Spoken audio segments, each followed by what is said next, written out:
我们来准备一些糯米粉，用少许开水烫一下，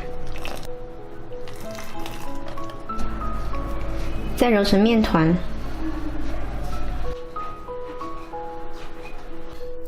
揉成团之后呢，再来给它搓成小丸子。小汤圆可以一次多做一些，放到冰箱急冻，想吃的时候随时都可以煮。再来把红枣洗干净，摘去里面的核。再来加入适量纯净水，还有2片姜。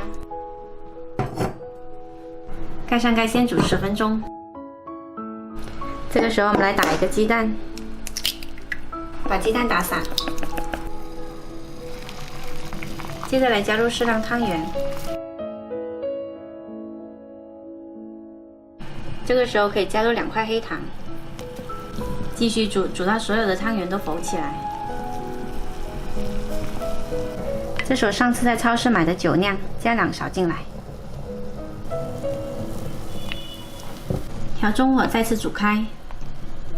煮开了之后，加入鸡蛋，快速打散。加入枸杞，再次煮开就可以啦。